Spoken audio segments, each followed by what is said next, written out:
Salut, salut à tous. Donc, ouais, ton actualité, spectacle, donc, c'est sur scène avec Sandrine. Ouais, c'est ça, Sandrine. Bah, jusqu'au 17 juin, je suis là avec Sandrine. Et Ouais. puis à partir du 17 juin, bah, c'est parti pour une nouvelle aventure. Un an, nouveau spectacle, Mahmoud. D'accord, voilà, Mahmoud. Mahmoud. Alors, est-ce que tu peux nous dire en exclusivité un petit mot sur ce spectacle? Oh non, c'est compliqué parce que je suis en plein dans la finition de l'écriture là et de la mise en scène de cela. Alors bon, c'est un genre nouveau, je pense. D'ailleurs, est-ce qu'on peut, ça va être sur le plan artistique, j'essaye de toujours d'évoluer et d'avancer. Je refuse même l'appellation spectacle, même si certains pourront dire que c'est un spectacle. C'est un témoignage de mon époque, avec à forte teneur humoristique, quoi. C'est quelque chose que j'essaye de mettre. J'essaye de faire évoluer le genre aussi. Donc, non, il y a des témoignages intéressants. Évidemment, je parle de mon voyage en Iran, de ma rencontre avec Mahmoud Ahmadinejad. J'ai quelques sketchs assez croustillants. Alors, est-ce que le personnage de Mahmoud, c'est Mahmoud Ahmadinejad? Est-ce que c'est le président de la République Oui, iranienne? c'est le président de la République iranienne, mais Donc, il est en filigrane un peu dans le... non, c'est pas. En fait, c'est dans la première partie, la toute première partie, mais très vite on sort de ce cadre pour illustrer en fait le combat anti-impérialiste d'une part, et puis les grands sujets de société d'autre part. Je parle ouais, des grands sujets qui préoccupent les spectateurs, quoi. Dans leur vie quotidienne ou dans la politique Ouais, internationale? de tout, j'ai de tout. Il y a une partie politique internationale, d'où évidemment ce titre et d'où ce début de spectacle, mais très vite on en arrive aussi à ce que, aux grands thèmes que les médias nous renvoient en permanence, sur la santé aussi. J'ai un sketch sur le cancer, et puis je termine sur rien, avec trois fois rien. Ok, alors justement, Mahmoud Ahmadinejad, donc tu l'as rencontré en Iran. Finalement, on n'a pas, t'as pas beaucoup parlé. C'est pour ça que j'ai voulu vraiment commencer mon spectacle avec ce sujet que Alors justement, est-ce que tu peux nous dire quand même, là, on sort du spectacle, un petit peu l'impression que tu as fait ce personnage qui est un peu présenté comme l'axe du mal à lui tout seul? non, c'est vrai que j'ai eu un très bon contact avec le président iranien. J'ai trouvé un homme particulièrement serein, volontaire, déterminé.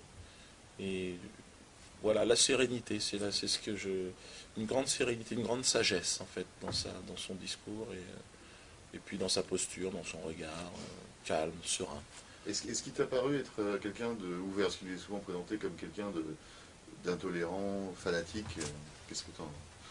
Ben, je pense que c'est un grand chef quand même politique, qu'on sent que, mais qui transmet plus par son charisme personnel, transmet que je suis pas certain que ce soit effectivement quelqu'un d'une nature très expansive, rigolarde, à faire des blagues le dimanche lors d'un repas.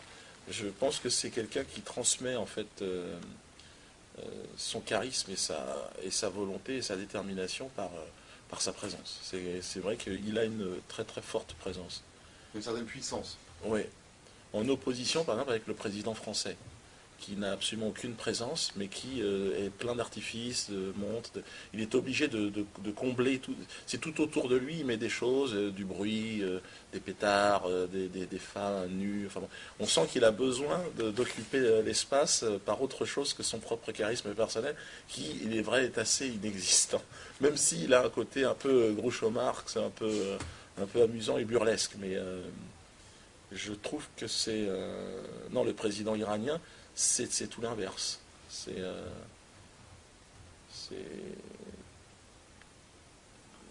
je pense, effectivement quelqu'un de... Alors moi je parle en tant qu'artiste, en tant qu'artiste de scène évidemment, parce qu'on va parler essentiellement de culture et dire que la culture aussi est un outil de propagande, notamment pour l'axe américano-sioniste qui aujourd'hui nous a conduit dans cette situation. Sans les films américains, sans l'éducation qui nous a été donnée à nous ici en Europe, en Occident, ben, on aurait certainement une vision plus juste des choses. Ce qui fait qu'il faut aussi aller sur ce terrain-là. Et il est bien que les Iraniens, qui ont une histoire du cinéma, ils ont un cinéma extrêmement euh, connaissance, enfin surtout une histoire, une véritable histoire du cinéma en Iran. Et aujourd'hui, ils sont en train vraiment de devenir une force dans le monde, dans le paysage audiovisuel, dans la région. Évidemment, personne ne connaît ici le cinéma iranien. Moi, j'ai eu l'occasion, parce que j'ai été membre d'un jury dans un festival, de voir des dizaines, des centaines de films iraniens, ce qui fait que maintenant j'ai une petite idée plus précise du cinéma iranien. Donc, il y a un autre sujet dont je voulais te parler, c'est d'Éric Zemmour. J'ai vu que tu en avais parlé dans un sketch, et dans une interview d'ailleurs particulièrement, comment dirais-je, mordante. Alors, pourtant, paradoxalement, Zemmour, c'est un type qui est aussi attaqué par la LICRA. Et c'est un type dont moi, j'ai l'impression parfois qu'il n'est pas si éloigné de toi, paradoxalement, parce que j'ai l'impression que des fois, c'est un type qui dénonce les communautarismes, sauf un, ou moins, enfin, il ne dit pas qu'il ne le dénonce pas, c'est qu'il le dénonce moins, mais toi aussi, des fois, d'une certaine manière, je peux avoir l'impression que tu ménages peut-être aussi certains communautarismes, parce que tu es bien obligé de tenir compte des susceptibilités des uns et des autres. Donc, est-ce qu'en fait, vous n'êtes pas tous les deux dans, même si vous n'êtes pas sur le même terrain, puisque lui est médiatique et toi, tu es censuré, mais est-ce que vous n'êtes pas tous les deux dans cette situation où, en fait, si vous disiez tout ce que vous pensiez, vous seriez plus proche que ce que vous n'êtes?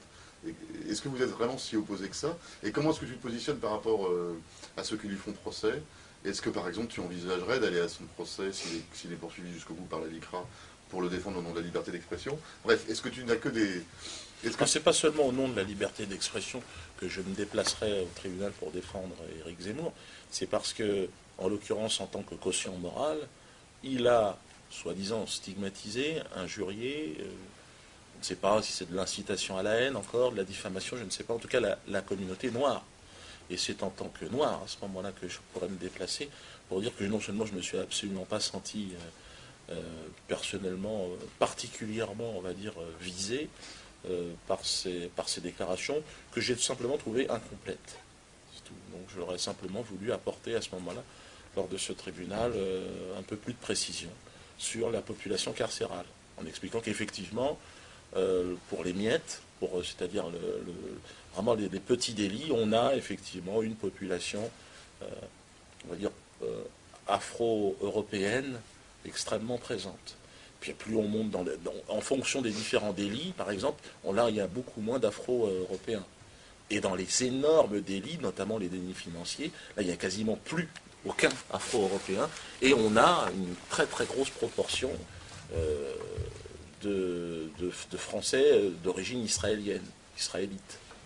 Et donc là, ça serait été assez amusant de dire, bon, voilà, tu me dis que par exemple, il y a beaucoup de Noirs et d'Arabes dans les prisons. C'est possible, c'est vrai. Et c'est juste, si la justice a été rendue au nom du peuple de France, c'est une réalité. Mais pour ce qui s'agit des petits délits, c'est-à-dire ça représente combien en termes de volume d'argent, ça serait assez amusant de comparer avec les